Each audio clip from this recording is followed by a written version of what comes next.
Dear student, welcome to new smart education world. आप सबका new smart education world में स्वागत है। आप हमसे जुड़िए, हमारे चैनल को सब्सक्राइब करिए। जो भी कुछ सुझाव देना आप लोग कमेंट बॉक्स में सुझाव दीजिए। जो भी कुछ इश्यू रहेगा उसको हम सॉर्ट आउट करने की कोशिश करेंगे। अभी हम लोग जो है अलजेब्रा क्लास में जो है linear equation in two variable पढ़ रहे हैं। तो पिछली क्लास में हम लोगों ने जो है linear equation in two variable के बारे में काफ़ी कुछ सीखा था। आइए आज हम लोग जो है इसके आगे कुछ सीखते हैं।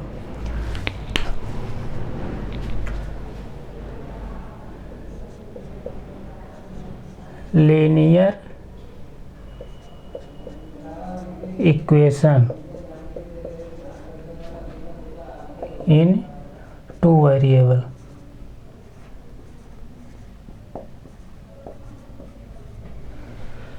Linear equation in two variable यानी दो चरवाला रैखिक समीकरण। दो चरवाला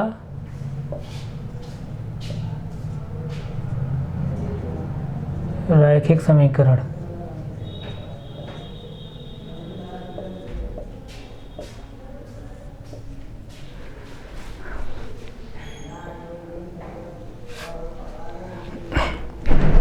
दो चरवाला रैखिक समीकरण, इसमें हम जो है linear equation in two variable का जनरल इक्वेशन बताया था। जैसे क्या बताया था हम लोग, ax plus B Y plus C equal to 0।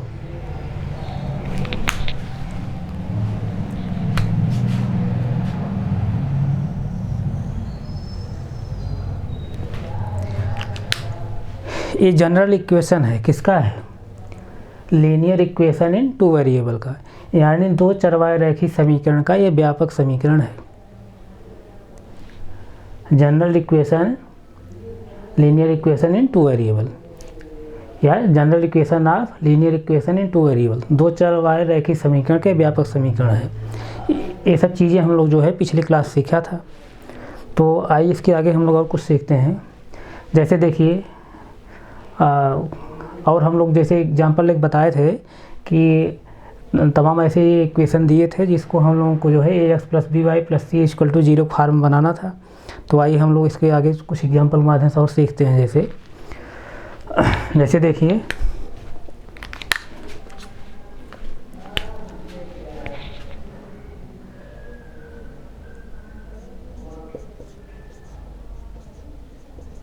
निम्नलिखित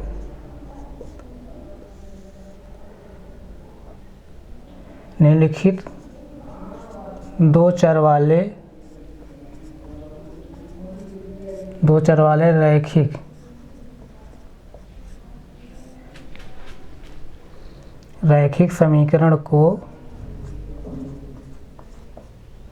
समीकरण को ax plus B Y plus C equal to 0 के रूप में लिखिए।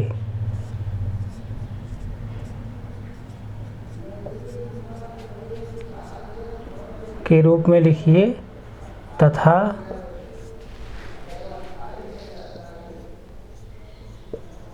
प्रत्येक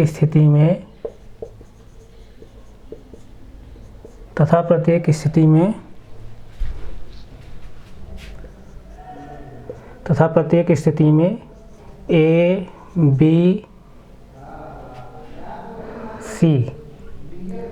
बी तथा सी का मान ज्ञात कीजिए।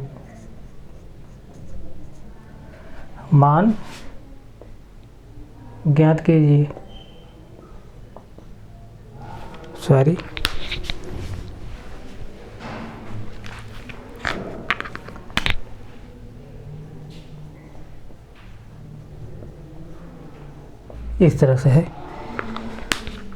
निम्नलिखित दो चरवाले रैखिक समीकरण को ax plus B Y plus C equal to 0 के रूप में लिखिए तथा प्रत्येक स्थिति में a, b तथा c का मान ज्ञात कीजिए। इस तरह से जैसे क्वेश्चन कह रहा है। तो जैसे इसमें हम कई एग्जाम्पल लेते हैं, समीकरण ले रहे हैं। जैसे देखिए,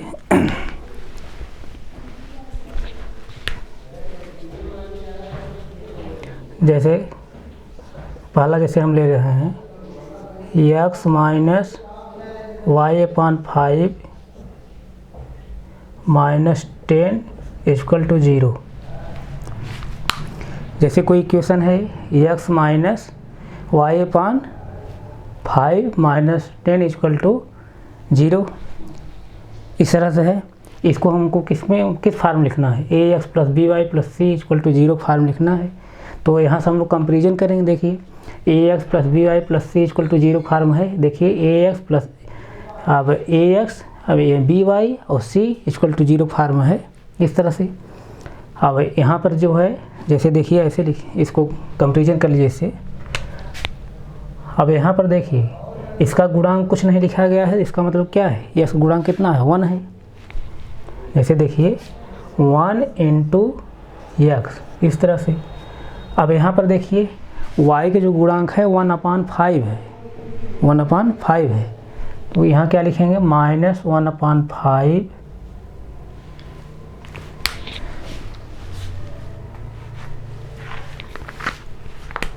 माइनस 1/5 इंटू वाई, इस तरह से, माइनस 10 इक्वल टू 0। अब देखिए यस का जो गुणांक होता है ए होता है, वाई का जो गुणांक है बी होता है और सी है। A X plus B Y plus C equal to 0, यानी 2 चर वाई रैखिक समीकरण जो व्यापक समीकरण है उसके फॉर्म में बन रहा है। तो यहाँ से जो है अगर ए और बी और सी की वैल्यू निकालना है तो क्या निकालेंगे, एक वैल्यू क्या होगी, एक्स का गुणांक, यानी एक्स का कोएफिशिएंट जो है वही क्या है, ए। एक्स का कोएफिशिएंट यहाँ पर क्या है, 1 है। तो यानी ए इक्वल टू क्या हो जाएगा, ए इक्वल टू क्या हो जाएगा, 1, इस तरह से। और यहाँ पे देखिए बी का कोएफिशिएंट क्या है, -1/5, -1/5। तो बी इक्वल टू क्या हो जाएगा, -1/5, इस तरह से। A X plus B Y plus C equal to 0 से जो है हमको कंपेरिजन करना है। तो कंपेरिजन कर लीजिए। जैसे देखिए इस तरह समझ सकते हैं, जैसे इसी से हमको कंपेरिजन करना है ए एक्स और इधर इसमें क्या है एक्स, यानी 1 इंटू एक्स, इस तरह से है। अब एक्स कैंसिल हो गया तो ए इक्वल टू क्या हो जाएगा, 1 होगा, इस तरह से। नहीं समझ में आ रहा तो इस तरह से देख लीजिए आप। इसके आगे जैसे देखिए अब बी वाई वाला टर्म ये है, बी वाई हम कंपेरिजन करेंगे, बी वाई और इसमें बी वाई क्या है, जैसे -1/5 इंटू वाई है, वाई से कैंसिल हो गया तो बी इक्वल टू क्या हो जाएगा, -1/5, इस तरह से। बी इक्वल टू -1/5, इस तरह से। अब यहाँ देखिए सी है, अब यहाँ सी क्या है, -10 है, -10, यानी सी इक्वल टू क्या होगा, -10।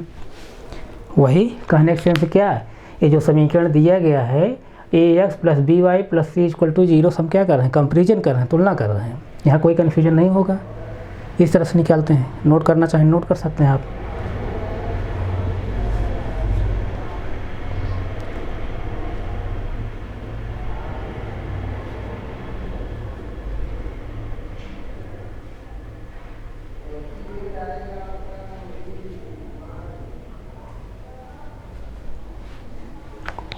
आइए अगला क्वेश्चन देखते हैं हम लोग।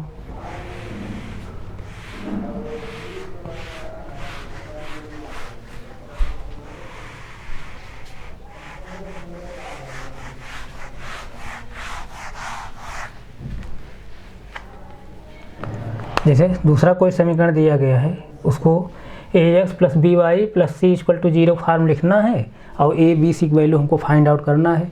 तो दूसरा समीकरण जैसे देखिए क्या है, -2x plus 3y equal to 6, इस तरह से है।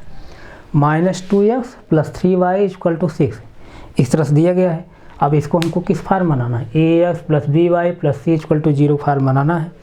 तो यहाँ से हम क्या करेंगे, अब हम इसको इधर ले जाएंगे, 6 को ट्रांसपोज करेंगे। तो इस कंडीशन क्या हो जाएगा, -2x प्लस 3y और -6 इक्वल टू 0, इस फार्म हो गया। अब जो है A X plus B Y plus C equal to 0 form हो गया। अब हमको ए बी सी की वैल्यू फाइंड आउट करना है। आप कंपेरिजन कर लीजिए इससे। अब यहाँ देखिए, इसमें ए एक्स बराबर क्या है, ए एक्स ये है और इसमें ए एक्स क्या है, जैसे देखिए -2x ऐसे है, ये है, एक्स का जो गुणांक वही क्या है, ए है, एक्स कैंसिल हो जाए तो ए इक्वल टू क्या हो जाएगा -2, इस तरह से ए इक्वल टू -2। इसी तरह y के जो गुणांक होता है वो क्या होता है, b होता है, यानी b इक्वल टू क्या हो जाएगा, b इक्वल टू क्या हो जाएगा 3 हो जाएगा। अगर नहीं समझ में आ रहा तो इससे कंपेरिजन कर लीजिए, by अब इसमें क्या है, by यानी 3y है, 3y y कैंसिल होगा, b इक्वल टू क्या होगा 3, इस तरह से ऐसे। अब c देखिए, c अब यहाँ c क्या है -6 है, इस तरह c इक्वल टू क्या है -6, यानी c इक्वल टू -6, इस तरह से। यहाँ तो कोई कन्फ्यूजन नहीं हो रहा होगा, आप नोट करना चाहें नोट कर सकते हैं।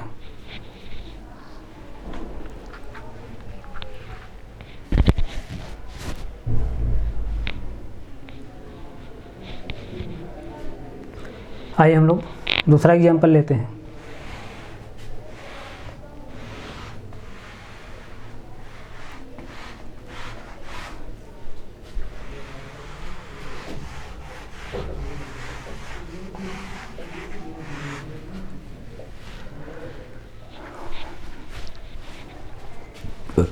जैसे तीसरा क्या समीकरण दिया गया है, जैसे x इक्वल टू 3y जैसे दिया गया है, x इक्वल टू 3y दिया गया है। अब इसको हमको किस फार्म बनाना है, A X plus B Y plus C equal to 0 form बनाना है। तो आइए हम लोग देखते हैं। अब यहाँ पे हम क्या करेंगे, ये ट्रांसपोज कर लीजिए, 3y इधर आएगा, x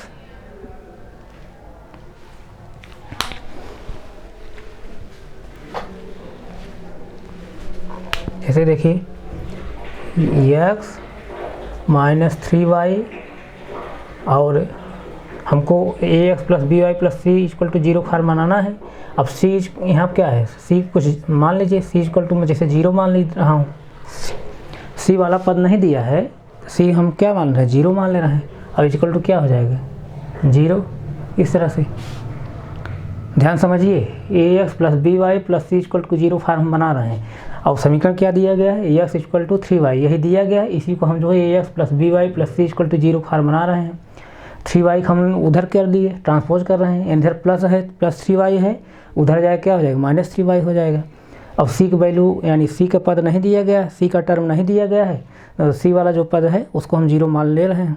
इस तरह से प्लस या माइनस साइन लगा कर हम लिख ले रहे हैं, तो प्लस हम 0 कर दे रहे हैं। अब इक्वल टू 0 21 फार्म हो गया, A X plus B Y plus C equal to 0 form, यानी ये क्या हो गया, दो चरवाए रैखिक समीकरण के व्यापक समीकरण के रूप में हो गया, यानी जनरल इक्वेशन लीनियर, यानी general equation of linear equation into variable, यानी दो चरवाए रैखिक समीकरण के व्यापक समीकरण के फार्म में हो गया। A X plus B Y plus C equal to 0 form हो गया। तो अब हम क्या करेंगे, यहाँ से हमको ए और बी सी की वैल्यू फाइंड आउट करना है, ए बी सी की वैल्यू फाइंड आउट करना है। तो हम फाइंड आउट कर ले रहे हैं। ये क्या होता है, एक्स का कोफिशिएंट, यहाँ कुछ लिखा नहीं गया, इसका मतलब क्या है, एक्स कोफिशिएंट कितना है 1 है, यानी ए इक्वल टू क्या है, ए इक्वल टू 1। अब बी क्या होता है, वाई का कोफिशिएंट, बी की वैल्यू क्या होती है, बी की वैल्यू मतलब वाई का कोफिशिएंट, वाई के जो कोफिशिएंट है यहाँ क्या है -3 है, तो -3, बी इक्वल टू क्या हो जाएगा -3, इस तरह से। और सी इक्वल टू क्या है, यहाँ पर 0 है, सी इक्वल टू 0 लिख लीजिए, सी इक्वल टू 0, इस तरह से। अगर इस तरह से नहीं समझ में, ऐसे आप कर सकते हैं, जैसे ए एक्स, इसमें देखिए ए एक्स और इसमें एक्स क्या है 1 इंटू एक्स, ऐसे लिख सकते हैं आप। कोफिशिएंट कुछ नहीं दिया गया है तो 1 माना जाता है, 1 कोफिशिएंट है, तो 1 इंटू एक्स कर सकते हैं। तो अब एक्स एक्स कैंसिल हो गया, तो ए इक्वल टू क्या हो जाएगा 1। इसी तरह जो है यहाँ पर बी वाई कंपेरिजन करिए, बी वाई वाला टर्म यानी बी वाई वाला पद तुलना कर लीजिए, तो यहाँ पर क्या हो जाएगा, -3y है, y से कैंसिल हो जाएगा, b इक्वल टू कितना हो जाएगा -3, और c इक्वल टू कितना है 0, c बराबर क्या है 0। इस तरह से ऐसे आप नोट कर सकते हैं।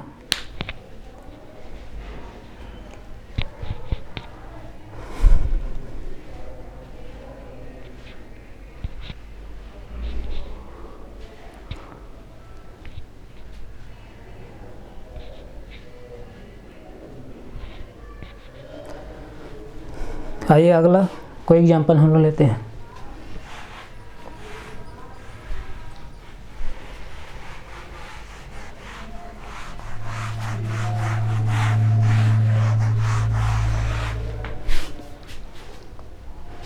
अगला एग्जांपल जैसे चौथा समीकरण दिया गया है, जैसे 2x इक्वल टू -5y। इस तरह से जैसे हम लोग चौथा समीकरण ले रहे हैं। अब इसको हमको क्या करना है, ax plus by plus c equal to 0 form लिखना है। तो आइए हम लोग लिखते हैं। जैसे देखिए 2x, अब इधर ट्रांसपोज जब करेंगे, यहाँ -5y है, इधर जब आएगा क्या हो जाएगा +5y हो जाएगा। ये सब चीज़ें आप लोग जो है पिछली क्लास में पढ़ चुके हैं। +5y, अब c वाला टर्म यहाँ पर नहीं है, c वाला टर्म हम कुछ प्लस साइन लगा के या माइनस साइन लगा कर हम 0 लिख दे रहे हैं, +0 इक्वल टू, अब इधर क्या बचेगा 0 बचेगा, -5y उधर जब चला गया यहाँ क्या बचा 0 बचा। यहाँ तो कोई कन्फ्यूजन नहीं होगा।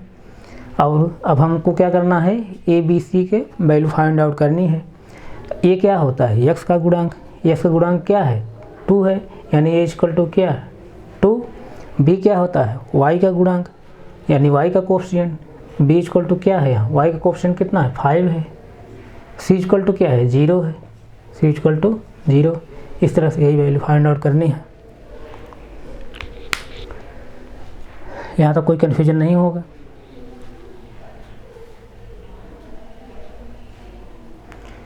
ax plus by plus c equal to 0, ये क्या है जनरल इक्वेशन, इसका लीनियर इक्वेशन इन 2 वेरिएबल, यानी 2 चरवाई रैखिक समीकरण का व्यापक समीकरण है या स्टैंडर्ड इक्वेशन है, इसको समझ लीजिए। आइए अलग कुछ एग्जांपल हम लेते हैं।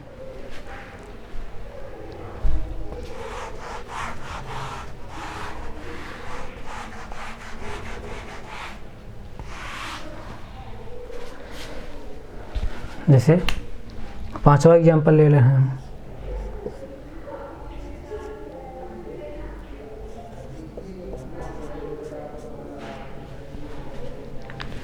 Three X plus 2 equal to 0 है, 3x प्लस 2 इक्वल टू 0 है।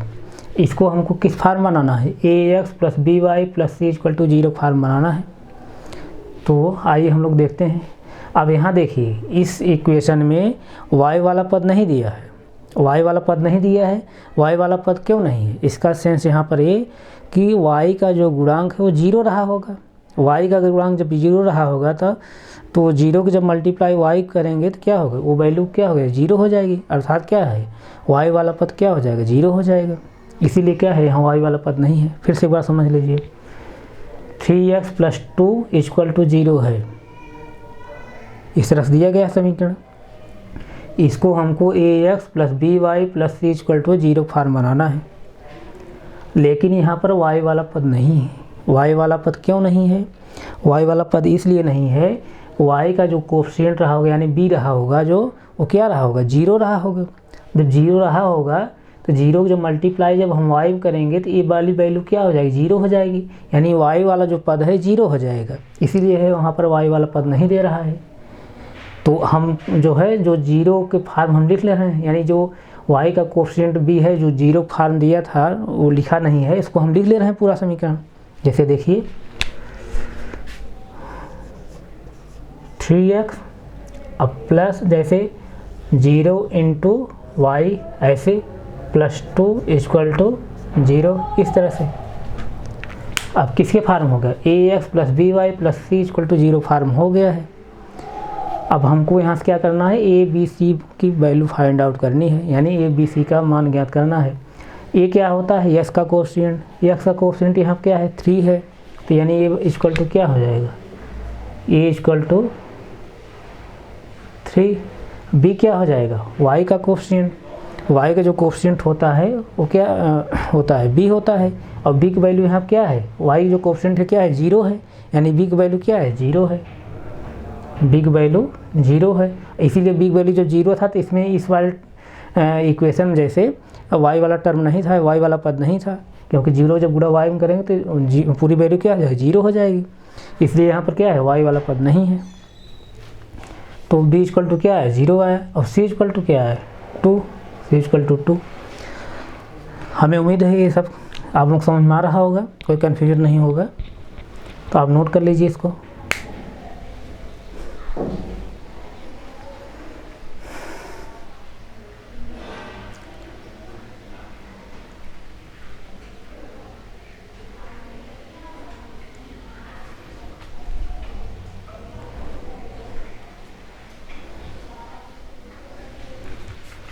आइए हम लोग इसके आगे देखते हैं।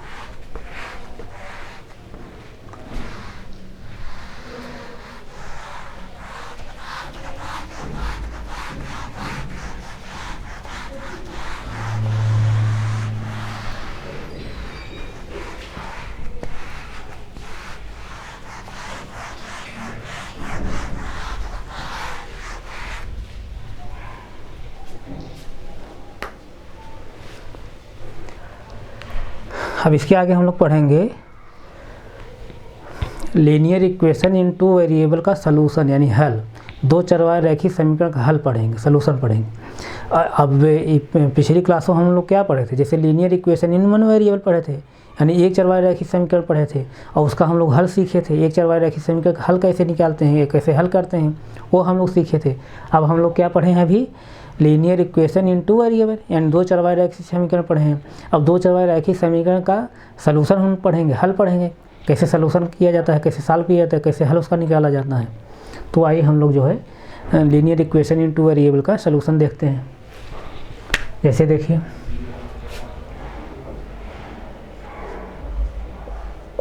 Solution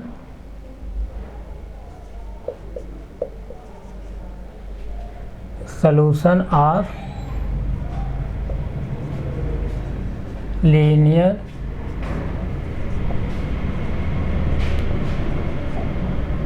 solution of linear equation in 2 variable।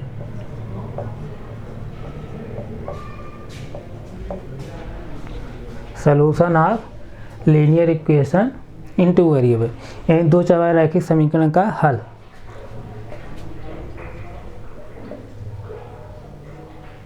दो चर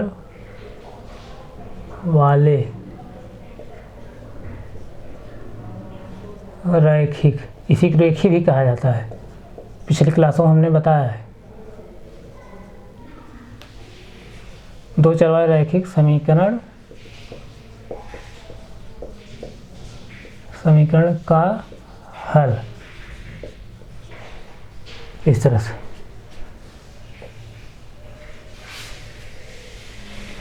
दो चरवाहे रैखिक समीकरण का हल। तो आइए हम लोग कोई एग्जांपल लेते हैं, उसी के माध्यम से देखते हैं कैसे हल करते हैं। जैसे कोई इक्वेशन है, सपोज दैट हम मान ले रहे हैं 2x + 3y = 12 है। 2x + 3y = 12 है। अब यहाँ तो सलूशन का मतलब ये है, हल का मतलब क्या है, जो इसमें वेरिएबल प्रयोग किए गए हैं, जो वेरिएबल प्रयोग किए गए हैं, जैसे x और y वेरिएबल प्रयोग किया गया है, उसकी हमको वैल्यू फाइंड आउट करना है। जैसे एक चरवाहे रैखिक समीकरण हम जब पढ़े थे तो वहाँ जो चर प्रयोग किया जाता उसका हम लोग मान निकाल रहे थे। मतलब सलूशन का मतलब क्या है, जैसे एक चरवाहे रैखिक समीकरण जब हल पढ़ रहे थे उसका सेंस वहाँ पर क्या था कि जो उसमें चर प्रयोग किया गया है उसकी वैल्यू हम लोग फाइंड आउट कर रहे थे। जैसे x वेरिएबल था, वहाँ y था, z था, a था, b था, जो भी वेरिएबल था वहाँ पर p q r था, तो वहाँ पर हम क्या कर रहे थे, उसकी हम लोग वैल्यू फाइंड आउट कर रहे थे। उसी तरह यहाँ भी, यहाँ पर दो चरवाहा रैखिक समीकरण है। इस समीकरण में जो वेरिएबल प्रयोग किए गए हैं, यानी जो चर प्रयोग किए गए हैं, जैसे एक्स और वाई जो चर प्रयोग किया गया है, यहाँ पर एक्स और वाई की वैल्यू हमको फाइंड आउट करना है। सॉल्यूशन का सेंस यहाँ पर ये है। तो एक्स और वाई की वैल्यू हम कैसे फाइंड आउट करेंगे?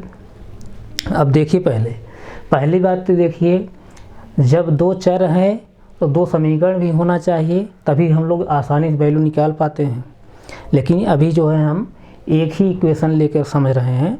अगली क्लास में जो है हम लोग दो समीकरण वाला पढ़ेंगे, यानी pair of linear equation in two variable, यानी दो चरवाहा रैखिक समीकरण का योग, या उसको हम लोग क्या कहते हैं, युगपत समीकरण कहते हैं।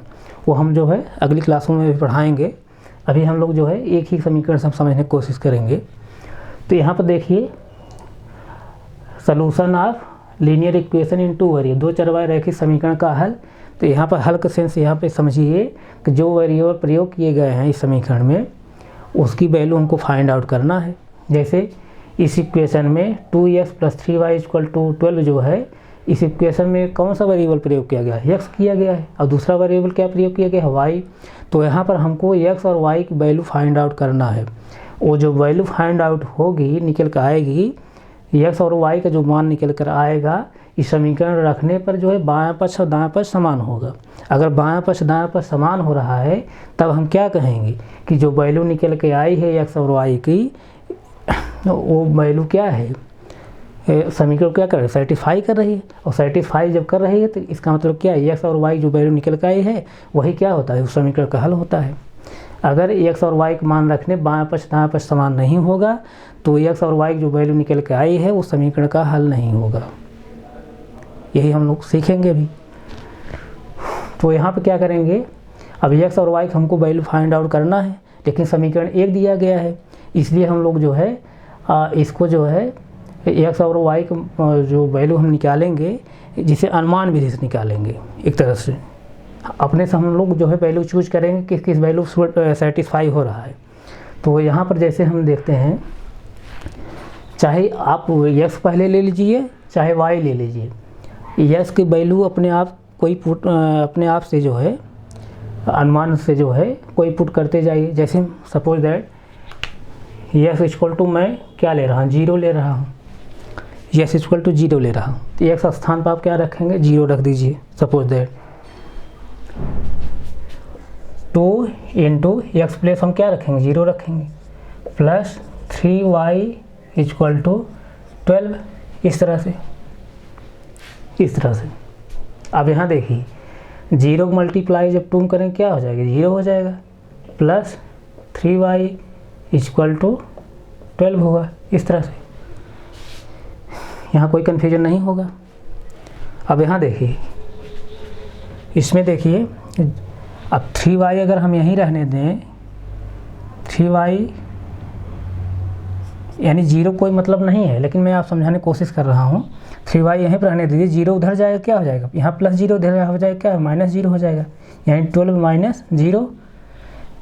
तो क्या हो जाएगा, 3y = क्या, 12 में से 0 जब सब्ट्रैक्ट करेंगे तो क्या आएगा, 12 ही आएगा।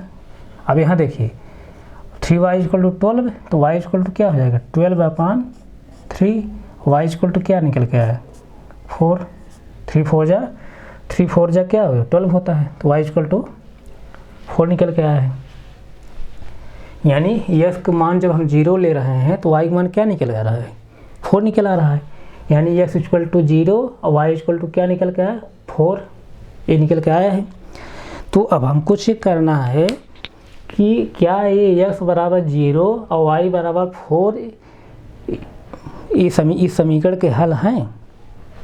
अगर हल होगा तो x और y के स्थान पर x = 0 और y = 4 रखने पर बायां पक्ष दायां पक्ष क्या होगा, समान होगा। अगर बायां पक्ष दायां पक्ष समान हो रहा है, तब हम क्या कहेंगे, जो x और y की वैल्यू निकल के आई है, ये इस समीकरण क्या है, हल है, सलूशन है। ध्यान समझिए इसको। कहने का मतलब, अभी हम लोग क्या है, अनुमान से अपने से ही कोई वैल्यू चूज कर लिए हैं, x = हम 0 कर लिए हैं।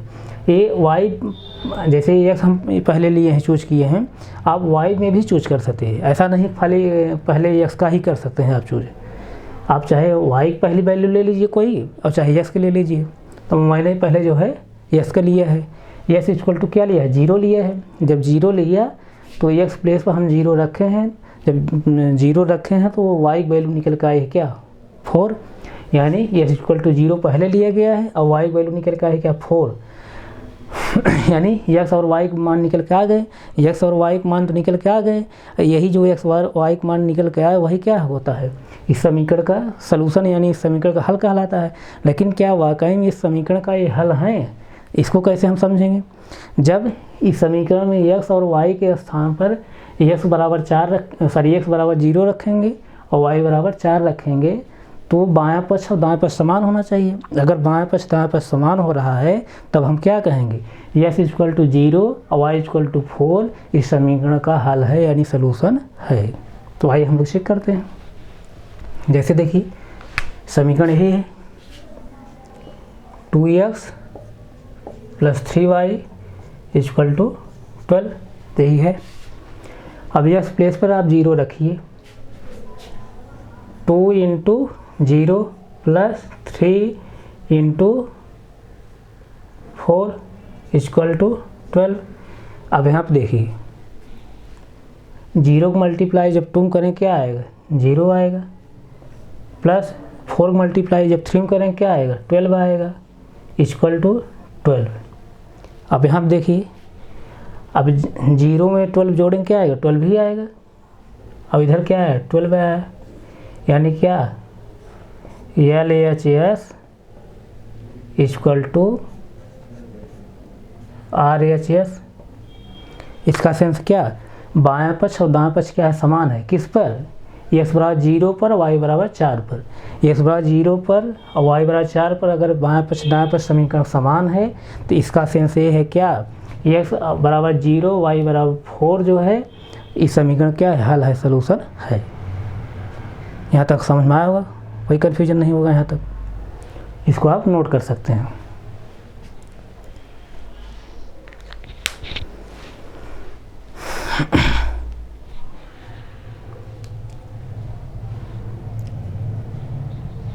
नोट कर लीजिए इसको।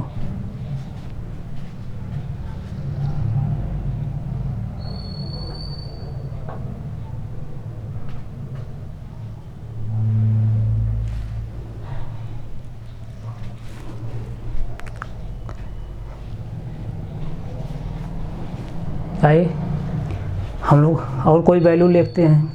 जैसे एक्स बराबर 0 लिए हैं, वाई बराबर तो 4 निकल के आया है। हम एक्स इक्वल टू और कोई वैल्यू ले रहे हैं, उस पर चेक करते हैं क्या समीकरण सेटिस्फाई हो रहा है। तो इसके आगे हम लोग देखते हैं।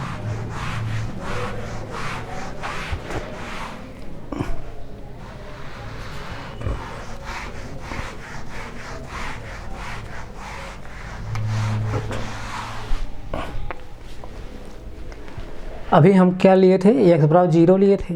अब हम एक्स बराबर क्या ले रहे हैं, एक्स इक्वल टू 1 ले रहे हैं। एक्स बराबर 1 ले लीजिए, तब वाई का मान निकालिए उसके माध्यम से। जैसे देखिए समीकरण यही है, एक्स इक्वल टू 1 ले रहे हैं, एक्स पोजीशन हम क्या रखेंगे, 1 रखेंगे, प्लस 3 × यानी 3y इक्वल टू 12। अब 1 में जब 2 को मल्टीप्लाई करें क्या है, 2 ही आएगा। 2 + 3y इक्वल टू 12। अब हम क्या करेंगे, वेरिएबल एक तरफ करेंगे, कांस्टेंट एक तरफ करेंगे। 3y हम यहीं रहने देंगे। अब इसको हम इधर ले आएंगे, यानी ट्रांसपोज कर रहे हैं, पक्षांतर कर रहे हैं। इधर +2 है, इधर आ क्या हो जाएगा, -2 हो जाएगा। कोई कन्फ्यूजन नहीं होगा यहाँ तक। देखिए 3y इक्वल टू क्या, 12 - 2।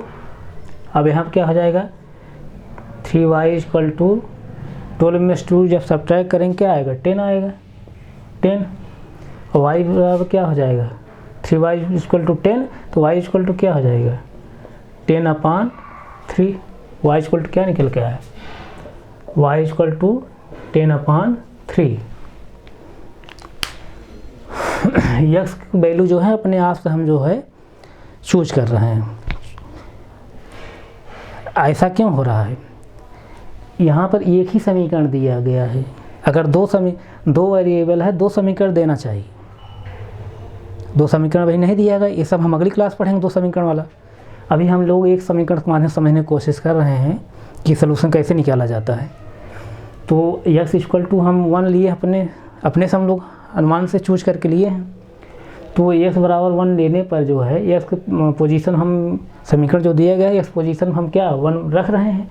1 रखने पर क्या वैल्यू निकल कर है y की वैल्यू निकल कर है 10/3। यानी कहने का सेंस यहाँ पर x इक्वल टू 1 है और y इक्वल टू क्या है 10/3 है। अब ये जो x equal to 1 y equal to 10/3 है, ये क्या है? इस समीकरण के सलूशन है, हल है। हल का मतलब क्या है? समीकरण का हल का या सलूशन का मतलब क्या है? जो वेरिएबल उसमें प्रयोग किए गए उसी वैल्यू हमको फाइंड आउट करना है। तो वैल्यू फाइंड आउट हो गई, ये निकल कर आई है। लेकिन अब हमको चेक करना है क्या वाकई में ये जो वैल्यू हैं ये समीकरण का हल है। अगर हल होगा x equal to 1 y equal to 10/3 अगर हल होगा तो x के प्लेस पर यानी x पोजीशन पे 1 रखेंगे और y पोजीशन पर 10/3 रखेंगे तो इस समीकरण को क्या करें? सेटिस्फाई करें। सेटिस्फाई मतलब ये बायां पक्ष और दायां पक्ष क्या होगा? बराबर होगा। अगर बायां पक्ष दायां पक्ष बराबर हो रहा है तब हम क्या कहेंगे? x इक्वल टू 1 और y इक्वल टू 10/3 समीकरण क्या है? सलूशन है। इस तरह से तो आइए हम लोग चेक कर लेते हैं। जैसे देखिए 2x plus 3y equal to 12 है। x पोजीशन हम क्या रखेंगे? 1 2 इंटू 1 प्लस और y पोजीशन हम क्या रखेंगे? 10/3 इक्वल टू 12। अब देखिए 2 मल्टीप्लाई 1 करेंगे, 2 मल्टीप्लाई 1 करेंगे क्या आएगा? 2 ही आएगा। प्लस यहाँ पर 3 कैंसिल हो जाएगा। ऊपर 3 है नीचे 3 कैंसिल हो गया। प्लस 10 इक्वल टू कितना? 12। यानी 10 में 2 ऐड करेंगे कितना आएगा? 12 है। और यहाँ भी क्या है? 12 है। यहाँ पर इसका सेंस क्या है? बायां पक्ष यानी LHS बराबर RHS। यहाँ पर बाएं पक्ष दाएं पक्ष क्या हो रहा है? समान हो रहा है। इसका मतलब क्या है? इस समीकरण को जो है सेटिस्फाई कर रहा है ये वैल्यू। x बराबर 1 y बराबर 10/3 वैल्यू जो है सेटिस्फाई कर रही है। तो यहाँ पर हम देख रहे हैं क्या, जब लीनियर इक्वेशन इन 1 वेरिएबल पढ़ रहे थे, यानी एक चरवाहा एक ही समीकरण जब पढ़ रहे थे तो वहाँ पर क्या था? जो वेरिएबल प्रयोग किया गया था उसके एक निश्चित मान के लिए ही, यानी एक यूनिक वैल्यू के लिए समीकरण सेटिस्फाई हो रहा था। लेकिन यहाँ पर जो वेरिएबल प्रयोग किए गए हैं x और y जो वेरिएबल प्रयोग किए गए हैं इनके भिन्न भिन्न मान के लिए भी समीकरण सेटिस्फाई हो रहा है। तो इसका सेंस क्या है? 2 चरवाहे रैखिक समीकरण के कई हल हो सकते हैं और एक चरवाहे रैखिक समीकरण क्या होता था? सिर्फ एक ही हल होता था। यानी एक यूनिक वैल्यू के लिए सेटिस्फाई होता था। लेकिन यहाँ पर क्या है? जो वेरिएबल प्रयोग किए गए हैं उसके भिन्न भिन्न मानों के लिए भी जो है समीकरण सेटिस्फाई हो रहा है। तो ये अंतर है दोनों में। तो आज हम यहीं तक रख रहे हैं, आगे फिर कंटिन्यू करें। Thank you so much.